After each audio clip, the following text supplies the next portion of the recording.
The CBS Radio Mystery Theater presents...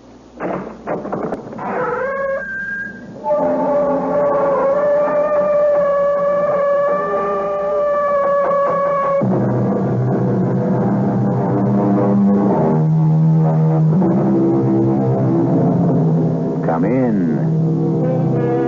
Welcome. I'm E.G. Marshall. So often, it is the unpredictable that changes the shape of our future. Some people plan each move very carefully. Others take life as it comes. But all of us, at one time or another, inadvertently see or hear something that was not intended for our eyes or ears. The darkest of secrets have been shared unexpectedly, and so has the guilt that goes with it. Our story is a case in point. But there's more. Can you always be sure of what you see or hear? You will pay for this. I have done nothing. You have dared to come here behind my back. If you would challenge me, sir, then let it be sword for sword, like honorable men. Too late. That's too late. You have dishonored her, and for that you must die. And now, she shall be next.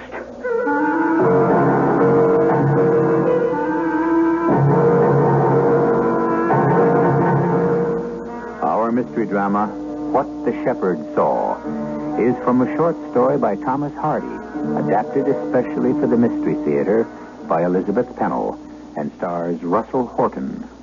It is sponsored in part by Contact, the 12-hour cold capsule, and Buick Motor Division. I'll be back shortly with Act One.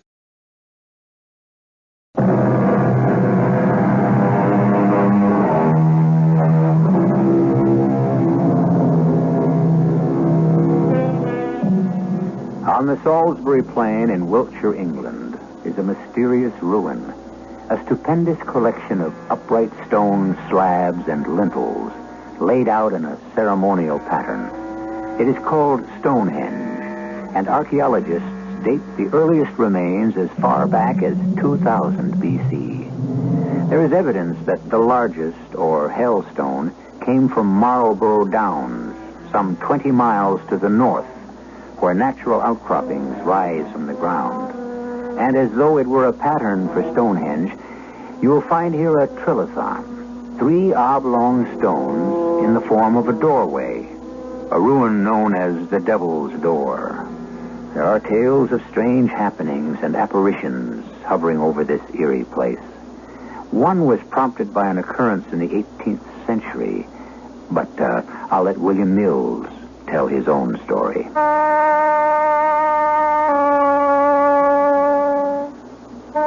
I will be haunted forever by the events of 3 nights which utterly changed the course of my life. For better or worse, I cannot say. True, I have become an educated man, but perhaps I should have remained an ignorant shepherd on Marlborough Down. I hated that place, and yet there is magic in it. The night my tale begins was as cold and clear as only England can be in the last week of December, with a moon that shone bright and hard on the Devil's Door. Each stone had been worn, scratched, split, attacked by 10,000 different weathers. But that night, those stones glistened silver with frost, and they were frightening. I tended the flocks under the tutelage of... well, he had a name, but we always called him the Old Man. Be ye sleepy? Old man, who could be sleepy on a night like this? I'll get along home and rest for a few hours. The ewes need no more tending until daybreak. Don't leave me, old man. Oh, now that's the first time I ever heard you ask for my company. It's bitter cold, and I do not choose to walk alone on a night like this. You do not choose to do anything, no more than I. May I at least take refuge in the hut? Aye, it is warmer there, and I left a few coals in the brazier. Thank you, sir. Even though I wish you would stay with me. What's gotten into you, boy? I said you could nap a bit, but mind not longer at once than while the shade of the devil's door moves a couple of spans. For you must keep an eye upon the ewes.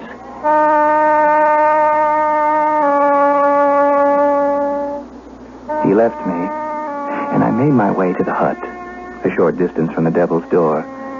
This tiny hut was completely hidden by a dense growth of firs, a sturdy bastion of bushes which protected it from the elements. There was an opening on one side, like a paneless window, with the firs cut through beyond it, so I had a clear view of the down where the sheep were grazing, and of the ominous stone doorway which cast a shadow at all times, like the pointer on a sundial. I was restless. I couldn't sleep. It must have been around 11 o'clock when I sat bolt upright, then crept to the window opening with a premonition that something was wrong.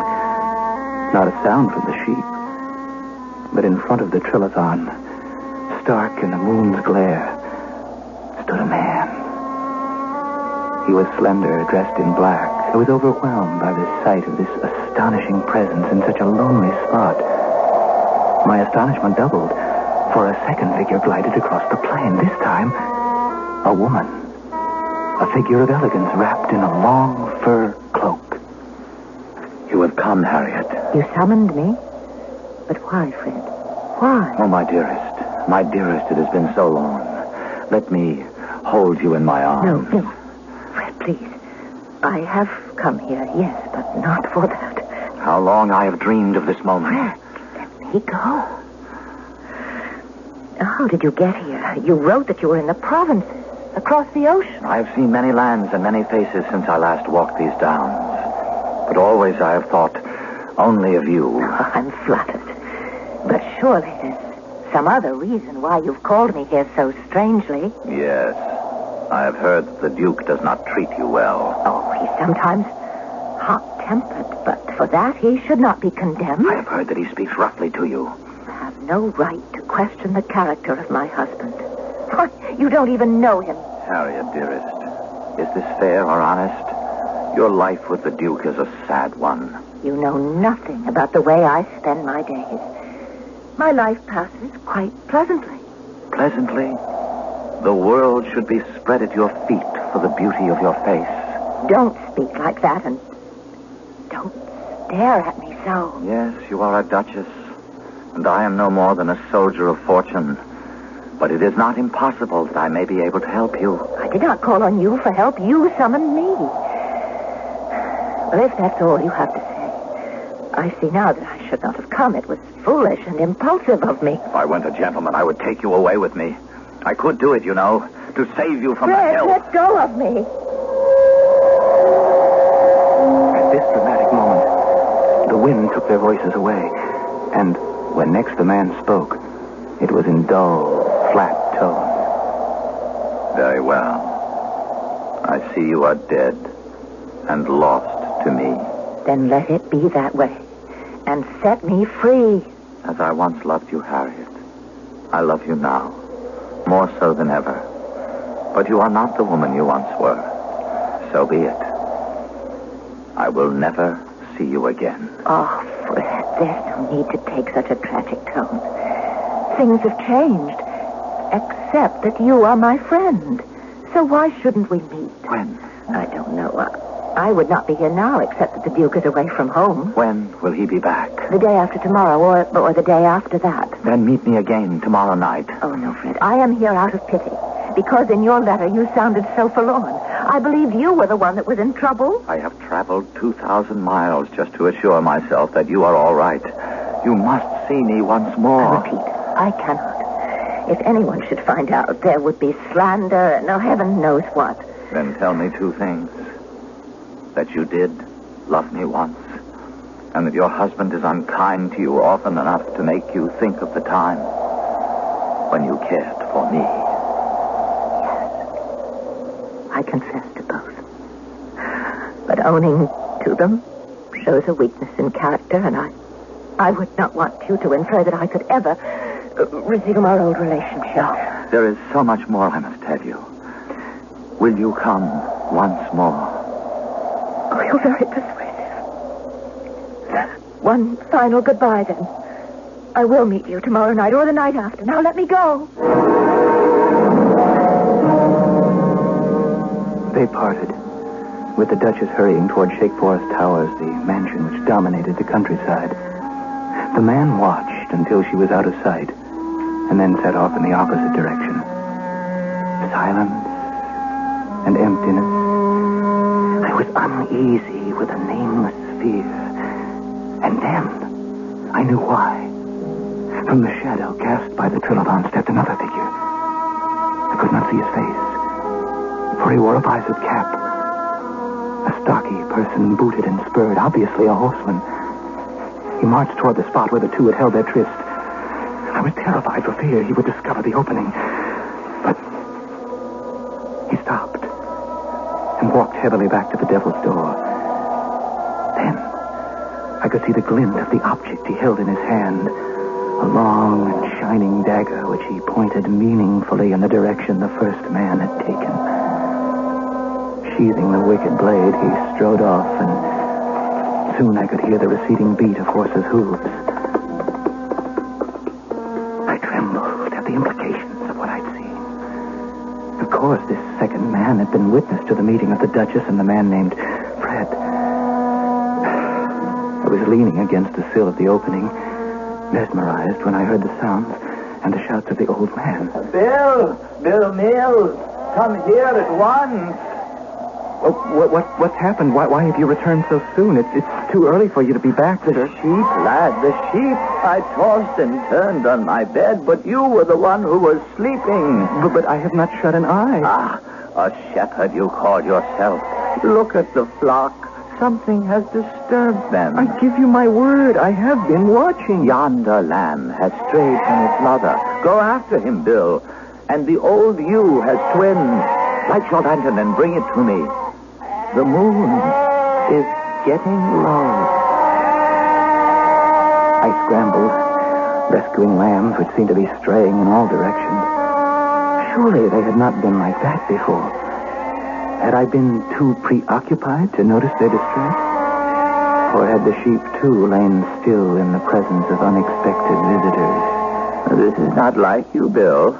First, you have not done your duty, and now you have lied to me. I do not lie, old man. Don't make it worse. I went to the flock, and then I remained at the window all the rest of the time. And you saw nothing? I saw no straying sheep. Aha. The Duke's men will be after us for this.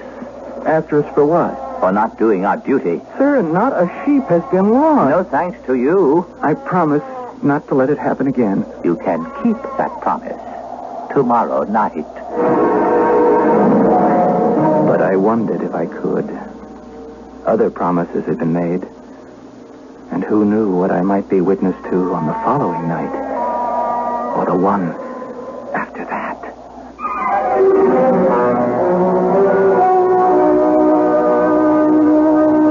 Who knows, indeed, what may next take place in the shadow of the Devil's Door. Wind-swept Marlborough Downs, where only shepherds roam at night, has now become the stage for a drama enacted by three people whom we must learn more about. We'll be there for further developments when I return shortly with Act 2.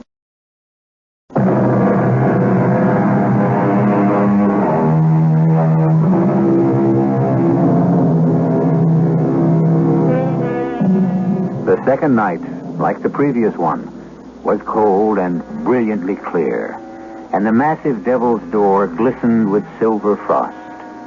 Bill Mills had been tending his sheep, but shortly before 11 o'clock, he hastened to the hut and took up his post of the night before at the open window.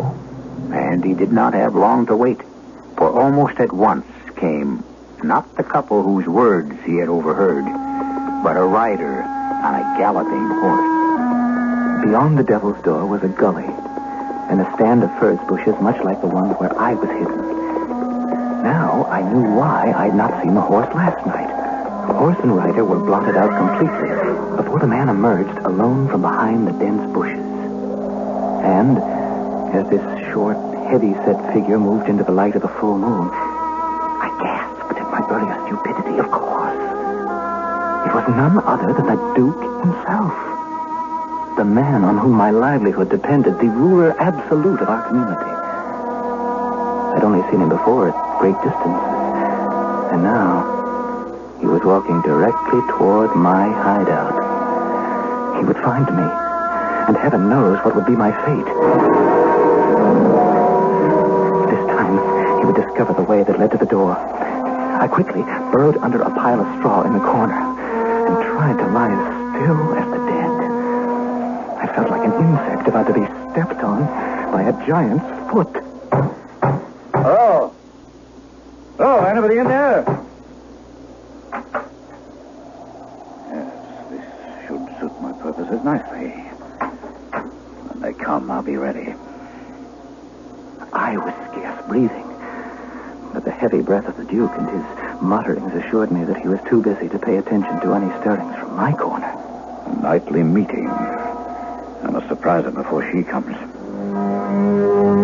Stealthily, the Duke left the hut, and I crept to the window opening. The slender young man was there, pacing back and forth in the moonlight. He had no chance to run or defend himself as the enraged Duke, arms outstretched like a vulture's wings, descended upon him, made a grab for his throat, and caught him by the collar. Let me go. If you seek my purse, I am but a poor soldier and have no gold. You have taken something more precious than gold. Who are you? And what do you want? No man or woman deceives me. I seek revenge. I have done nothing to you. You have dared to come here behind my back. What? Did she send you to trap me? She shall pay for this as well as you. If you would challenge me, then let it be sword for sword, like honorable men. Wait. You have dishonored her, and for that you shall die the death you deserve. The young man put up a valiant struggle as they skirmished into the furze bushes out of my range of view. But I could hear the awful sound of battle, and finally, the thud of a falling body as the Duke cried triumphantly, "She shall be next." Silence for several seconds, but a bloody dagger was tossed out onto the grass. And then the Duke appeared, dragging the inert body straight through the devil's door and down into the gully beyond. Oh, I knew that the sheep needed tending, but I dared not move. Shortly, the Duke came back to reclaim his weapon. He wiped the blade until the steel glittered wickedly. And should he return to the hut, I knew that dagger would be at my throat. But he paced back and forth by the trilithon, stopping often to glance in the direction of Shake Forest Towers. After what seemed like hours, but could have been no more than 30 minutes, the Duke returned to the hollow, and sometime later came back, leading his horse, which he mounted slowly and rode away.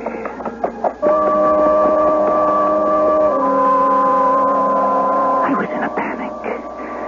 My promise to the old man was forgotten. No one was going to leave me alone with a dead body. Whatever the consequences, I had to get away. Which way to run? Impending disaster made me follow the Duke. And soon I'd taken a shortcut, which brought me up to the very gates of his estate. I crouched in the bushes and stared in fascination. For there, at the portal, stood the Duchess in her long fur cape. The Duke's horse was approaching. Ah, my dear, you have come. And what are you doing here at the gates? I came to welcome you. I wasn't expected till tomorrow. I was at the turret window, and I saw your horse far out on the downs. Why are you up so late if you thought I would not return until tomorrow? I couldn't sleep because something very strange has happened. There's no question that something has happened. Let us go inside. I have a score to settle with you. No, please. You must listen to me. And it's such a perfect night. A perfect night for meeting? Of course, and here you are. My dear husband, home just in time to help me solve a troublesome problem. Very well. A few minutes more or less won't matter now. But it's really serious.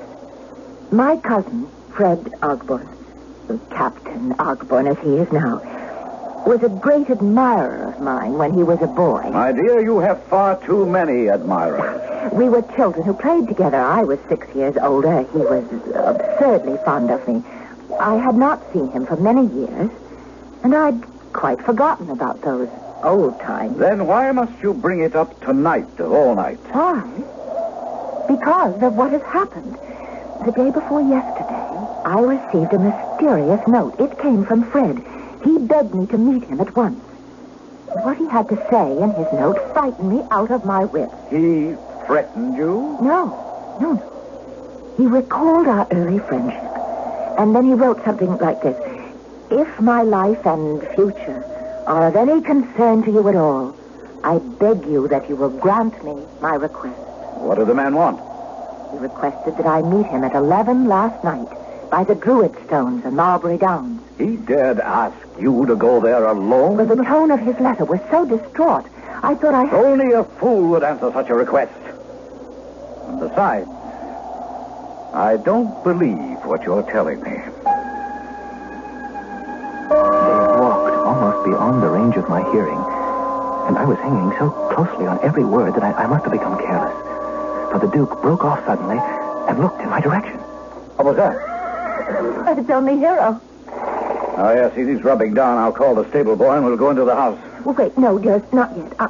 I must explain to you what I've done. I know perfectly well what you have done. You've deceived me. My Lord, I have never deceived you. You went to this man at night and alone. But I had to. You were not here. You would have shown me this letter if I had been here? Well, of course, my dearest.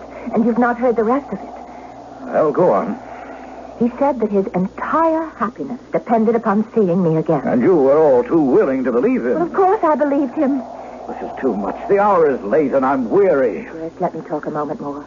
I'm still too keyed up to sleep, even though I feel safe now with you beside me. Your safety is something you should have thought of long before. You're quite right. I think it took courage for me to go alone to meet my cousin, don't you? Courage is scarcely the word I would use. He was so changed. A full-grown man and an officer. And no doubt attractive. And he behaved so badly. What he wanted of me, I don't know even now. You don't know? Don't be angry, my lord.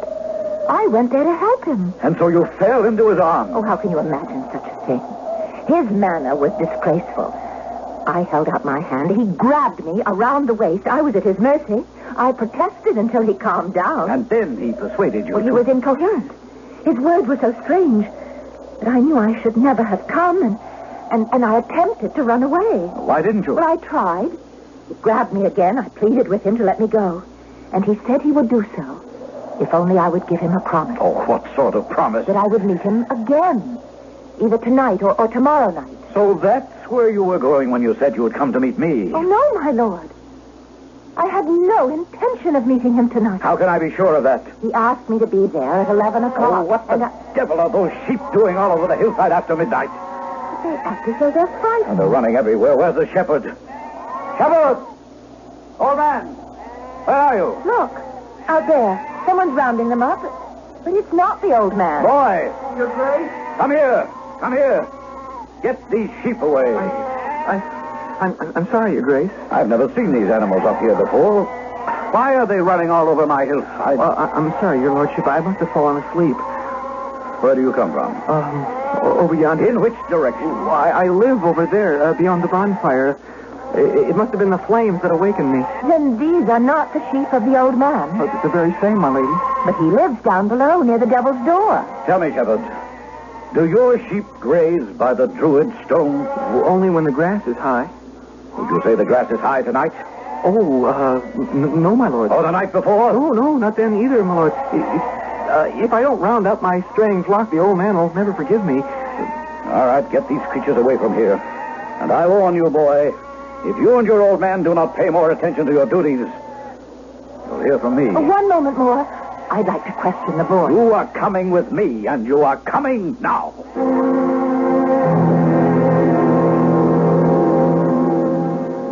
Now, that shepherd boy is not the only one who will pay for the consequences of this evening. The boy was frightened. I hoped to question him. If he saw me running across the down, then you surely would believe me. I believe what I know to be true. Then you will help me. There's just one way in which you can be helped, and I plan to take that course. Well, I knew you'd see it my way. You'll go with me, won't you? Go with you where? Well, since I failed to meet my cousin tonight, he'll be expecting me tomorrow. And we'll give him a surprise. We? Well, of course, my dear. You will go with me to the Devil's Door. How can you suggest such a thing? I told you Captain Ogburn behaved disgracefully, and I want him to be taught a lesson. He won't be there. Oh, of course he will. I have no doubt he's waiting still tonight. And he'll be there tomorrow, just as faithfully. I'm sure my cousin is in some kind of trouble, and you will help me reason with him. Why should I have anything to do with him? Because you're my husband.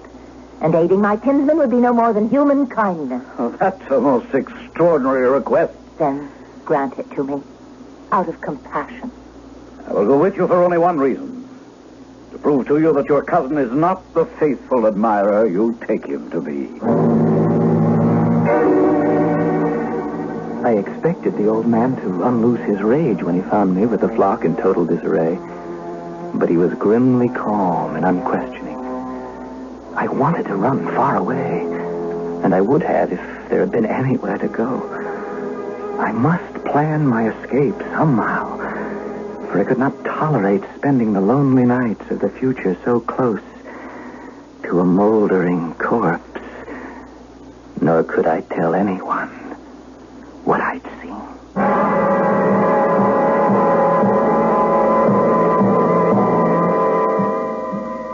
The young shepherd, of course, knows only part of the story.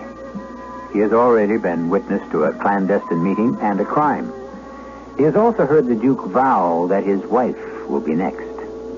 Innocence and guilt do not concern the shepherd. He has been merely the unwitting spectator to a drama. But now, by implication, he fears for his own life. Events of the next night will unfold when I return shortly with Act 3.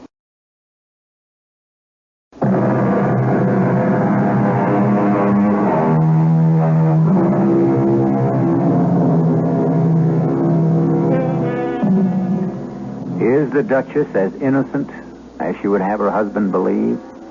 And is the Duke a viciously cruel man or only a jealous husband? We have many unanswered questions and another surprise in store for William Mills.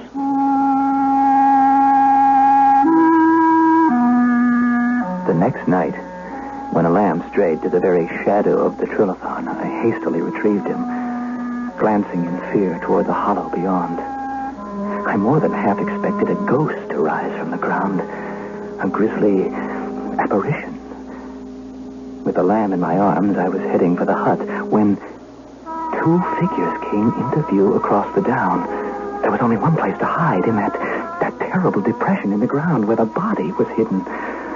Clutching the small woolly animal for comfort, I remained on the ground with my eyes closed. They were close enough for me to hear their voices, the Duke and the Duchess. My only thought was of the next bloody deed. If this was to become the lady's burial ground, what would become of me? I do not see him. I told you this is a fruitless mission. Perhaps he's been delayed. The hour is only just past 11. More likely he had no intention of coming. Perhaps he saw us both, and he wouldn't understand why you were with me. I'll come away. I tell you, he's not here. Wait, there is something over there. I saw the bushes. I warn you, we must get away from here. I know someone is down there. Fred? Fred? Don't be afraid. The Duke and I have come to help you. No, stand back. What are you doing? Don't harm him. Fred, come out of the shadows. It's only one of the sheep. No. Fred is down there. Look. Who is there? Come out. Please, Your Grace, I was after a stray sheep. Oh, it's you, boy. Yes, sir. How long have you been there? Well, only just now, my lord. Well, it's the same boy of last night. He's a lying scoundrel. Shepherd boy, have you seen a man here this evening, waiting in the shadow of the Devil's Door? Oh, no, my lady. No one but me and the A sheep. tall man. No, I swear to you, my lady. There's been no one here this evening. You see, Harriet, you'll get nothing from him. Well, I implore you then, let him go. But ask him to keep watch. And then when Fred does come, the boy can give him a message bidding him to come to the towers. I dared not move. And for once, I prayed that the old shepherd would come before morning. I was ready now to tell him everything. I could no longer live with the thoughts that tormented me. A short while later, to my horror, it was not the old man who came across the plain, but the Duke, returning without her ladyship. I know full well you're keeping something to yourself. Now tell me the truth and no harm will come to you. Stop blubbering, boy. That hut over there. It's a good place to hide, isn't it? Well, it gives shelter from the wind on cold nights. And you can see things from there, can't you? What's your name? William Mills, Your Honor, but I'm nobody. Have you seen anything strange these nights you've been watching? Please, Your Lordship, don't hurt me. I will go far away from here. Perhaps this steel dagger will refresh your memory. Did you see anyone or anything that happened here last night? My Lord Duke, have mercy. I have never seen you walking here, or riding here, or lying in wait for a man, or dragging a heavy load, or... Well, it is well to know that you have never seen these things. Never, my lord. Never.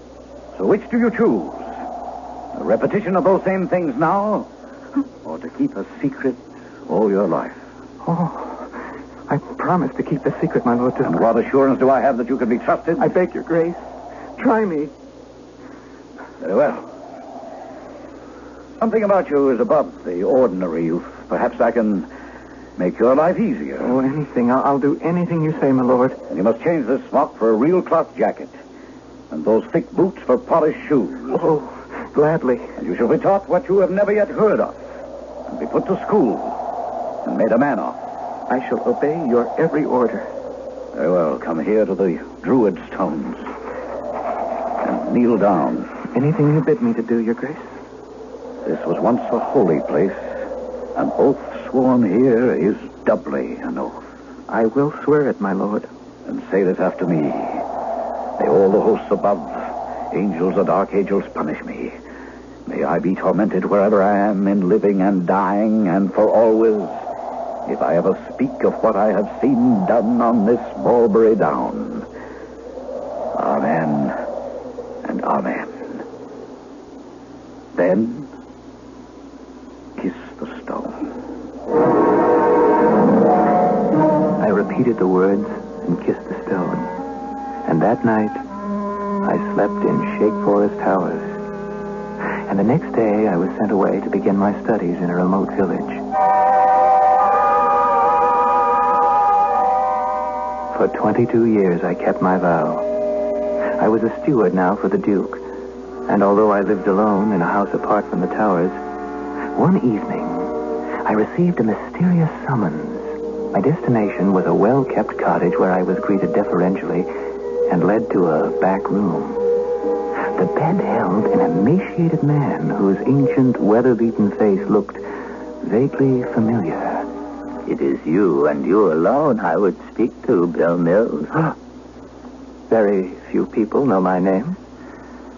The time has come for me to set my mind at rest. You have made a mistake, old man. I made a mistake many years ago when they searched so many months for that captain fellow. And all the time, I knew. What did you know? I knew exactly where he was. And so did you. Old man, you are raving. Nay, my mind is clear, and my memory is sharp. That night so long ago, I could not sleep, no more than you. I saw what happened. By the Trilobite? Aye. And when the bloody deed was over, I looked into the badger hole just to be sure.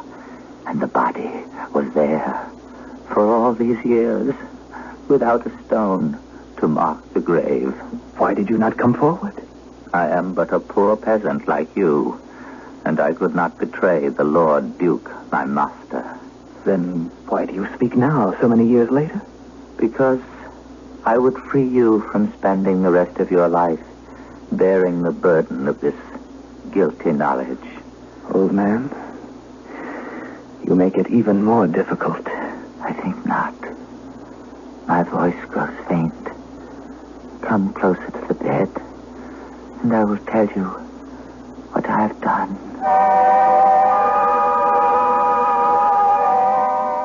After what the old shepherd told me, I could not sleep.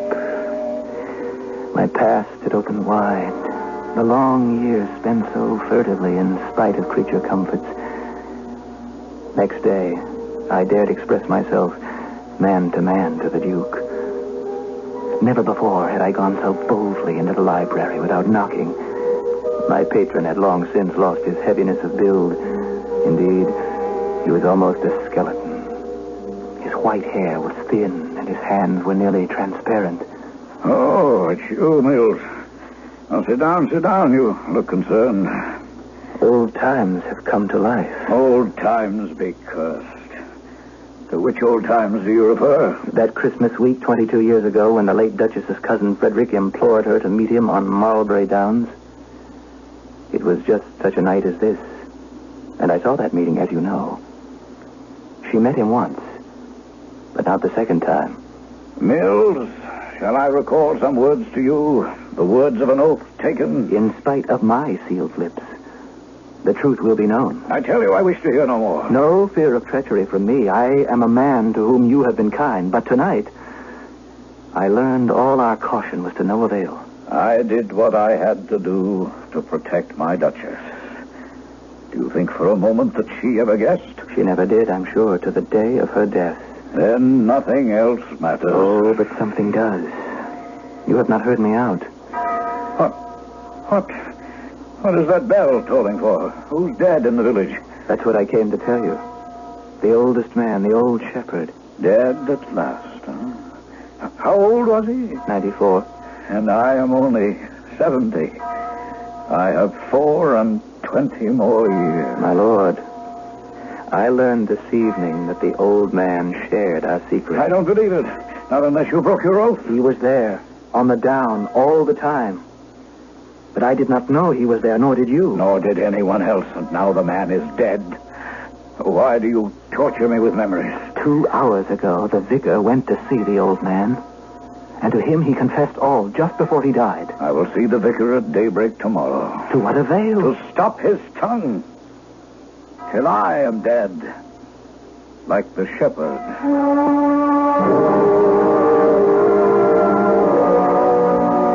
It was 22 years to the night.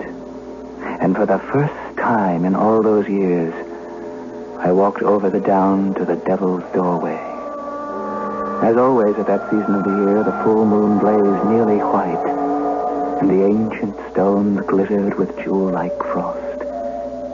Irresistibly, I was drawn to those massive slabs, the mysterious entry to a long-gone pagan temple.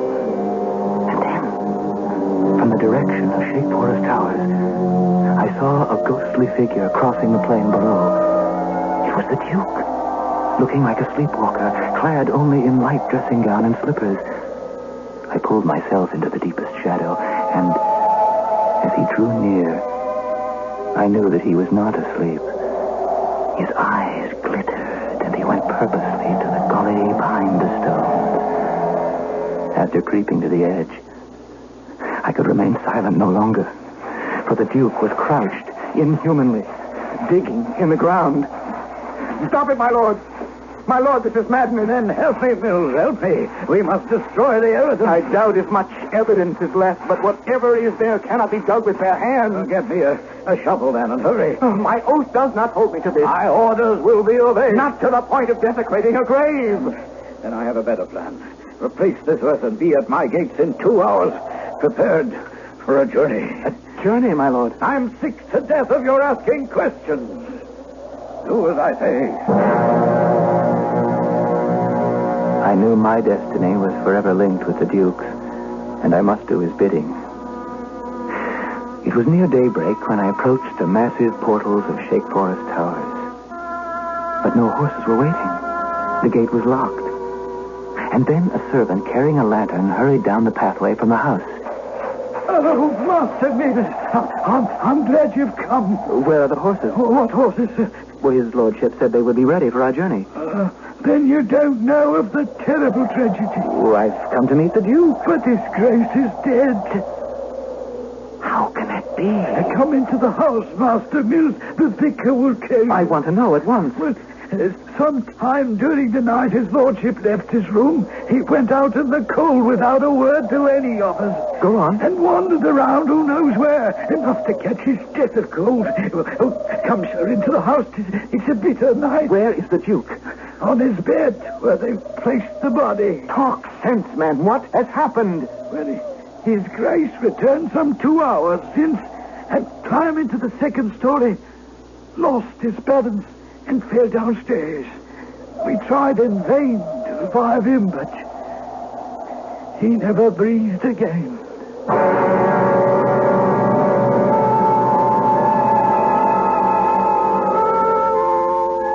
So William Mills was released from his oath and could face the future with a clear conscience. But that's not quite the way it works.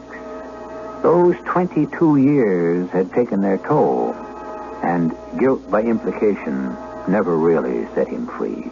He lived to only half the age of 94.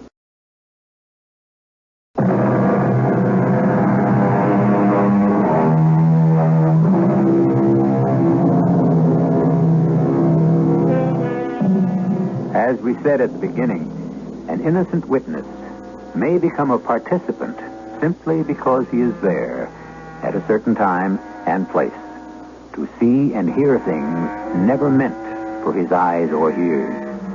Marlborough Downs is still inhabited by shepherds, but today's sheep herders steer clear of the Trilithon, for it is said even today that during the nights of Christmas week, flitting shapes are seen in the open space around the Trilithon, together with the gleam of a weapon and the shadow of a man dragging a burden into the hollow. Our cast included Russell Horton, Marion Seldes, Ian Martin, and William Redfield.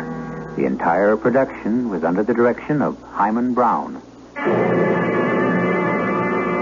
And now, a preview of our next tale. Can you give us your position? I can try, but with this maze of instruments, I'm not familiar with them. Where are your pilots? Both in a coma. Botulism poisoning. Any chance they'll be out of it within the next hour and a half? Hard to tell. I'd say kind of doubtful. They both were hit so bad it's a toss-up whether they can hold out against respiratory paralysis. There's no other qualified commercial pilot aboard? That's right. The only guy ever flew anything is me.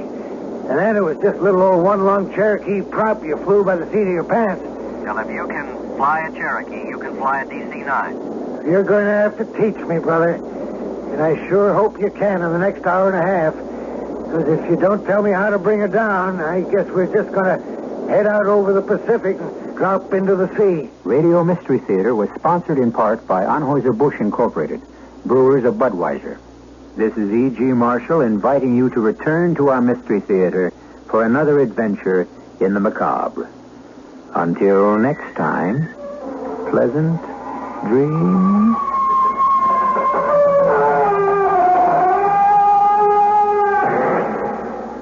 Join us at 8:07 tomorrow night for the